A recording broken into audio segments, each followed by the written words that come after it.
Welcome to The Advocate, a program that thrashes out all the topical issues of the day. When you are in government, you don't see nothing wrong with whatever is happening. The moment you are out there, everything is wrong. You can't even see many women now, and when they're there, they're not even really making a mark, and then they have an NYSC problem and this and that. One of the reasons why we don't have more women in politics in Nigeria is for as long as political meetings continue to take place in the middle of the night. Exactly.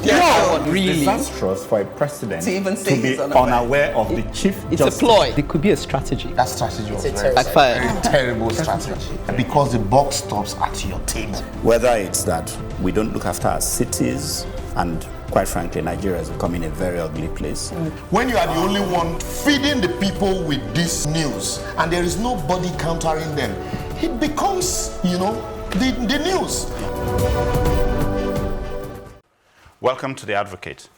Without using the R word, permit me to say that today's edition promises to be hard-hitting and transformational.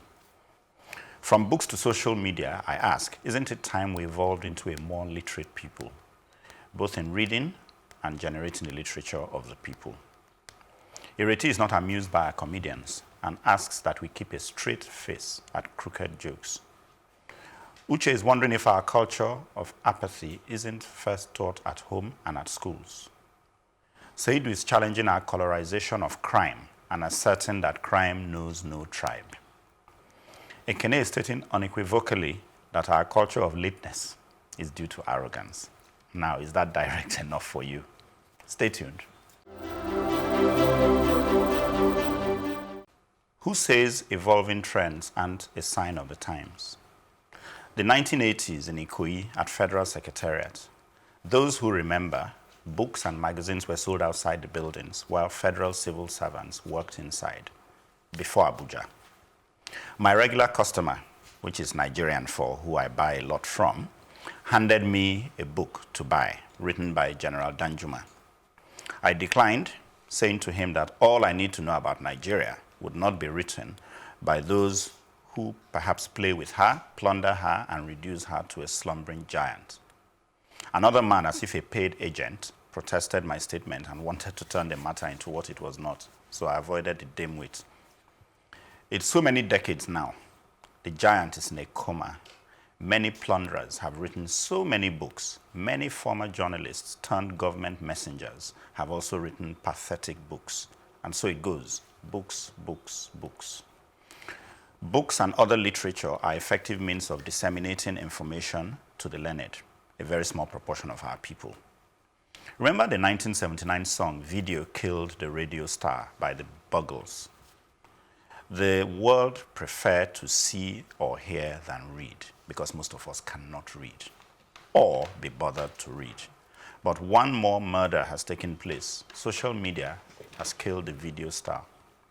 Social media is an intoxicating mix of see, hear, and read, and the government fears it.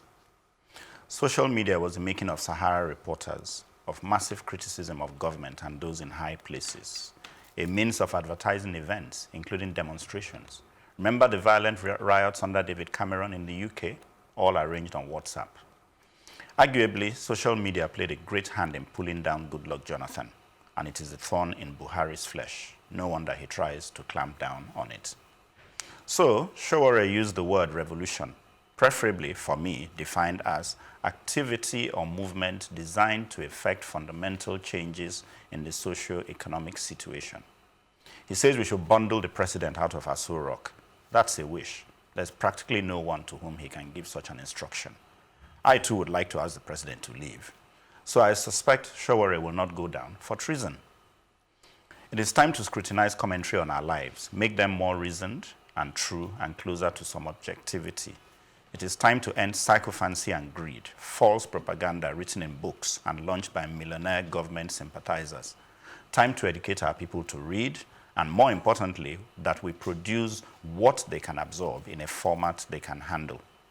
So as video killed the radio star and social media killed the video star, the murders will continue.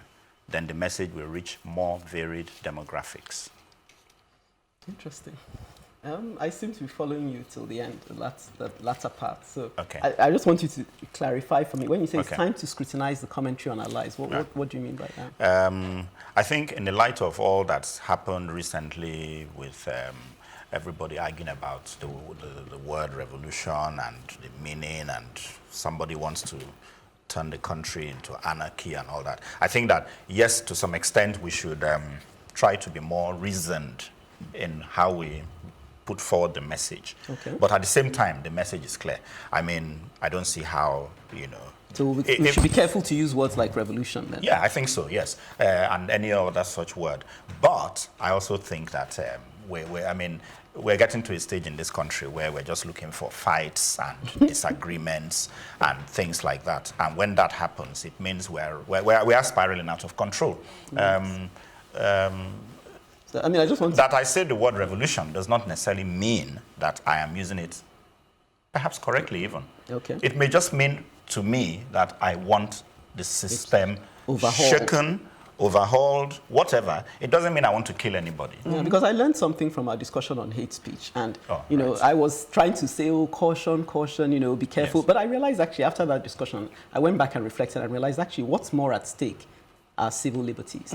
So I would tend to err on let people speak their mind, because you are the one who can be magnanimous, you who have the power. So it's almost Correct. like me as a Yes. mother, Yes. if, even if my children are doing the wrong thing, I can give them enough wiggle room. I can't Correct. clamp them, because what's more important is to get at the heart of their discontent. That's where Yes. I'm at now. Yes. So for once, I actually find myself very happy that there's such a thing as social media, because I think it now has presented us with a forum that cannot be controlled. Yes. And, and I'm so glad in this day and age that social media exists, because there's no one who can clamp down on that forum for expressing themselves. And I'm very happy about that. Yeah, I mean, I think most people know my stance. I'm always for freedom of speech, freedom of expression. So I really, I don't have an argument with that. I know you pointed out that you wanted people to read more.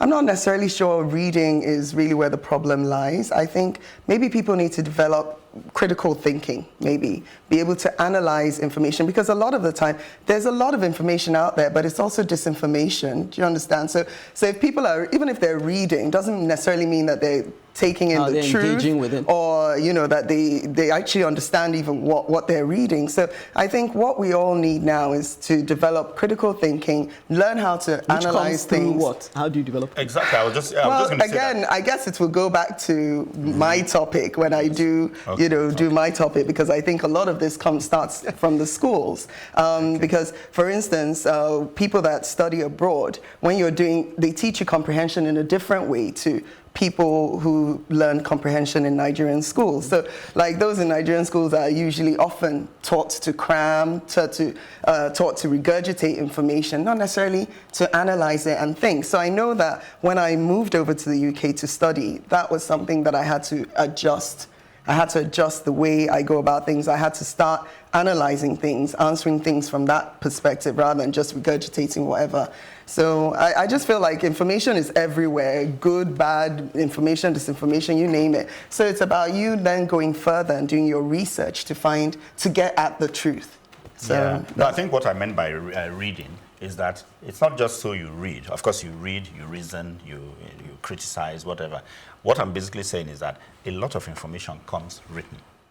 It's either you're writing or you're speaking to me, and we're not going to get rid of writing soon from what I see. So we have to learn to read so that we can read the ones that are readable, hear the ones that are hearable. Then you can start your research and your reasoning capacities and things, developing those. Those come from the education sector as well, So what I'm saying is that we need to get people to read, because it looks like writing in words is going nowhere. It's not going away soon. I agree with you. Documenting things like that, for them, in a way, I think it's a way to preserve their own version of the story.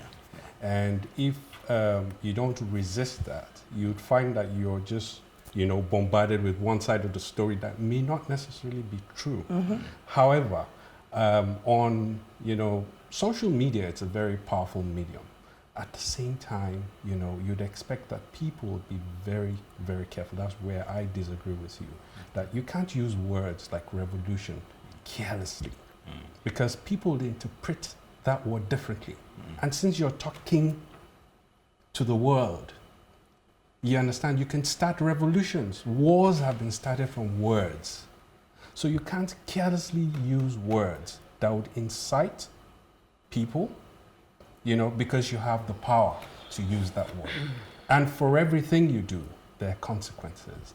As much as you have that freedom, if your words would impede on the security, the safety of the nation, there'll be consequences. So you have to be careful with the words you use in the space. Does it not matter that the people who are judging you for using those words have used similar words or worse? Absolutely, yes. Well, unfortunately, you don't have the monopoly of that.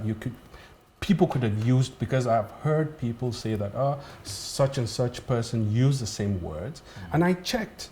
It was used in a different, he defined it, the revolution of the mind.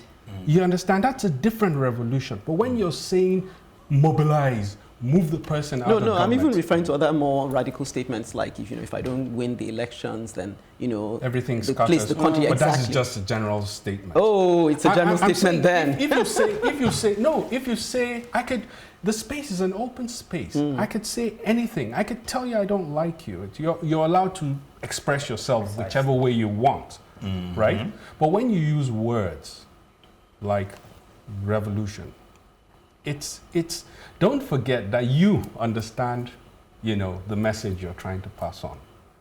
The people, for instance, if we go back to the discussion at hand, there are aggrieved parties all over the place that would want to hinge on that movement to pass their own, use it as a medium.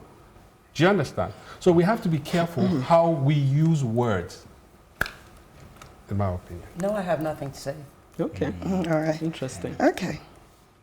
Are we part of the movement of the citizen as historian? Well, Ireti urges us to join another movement after the break.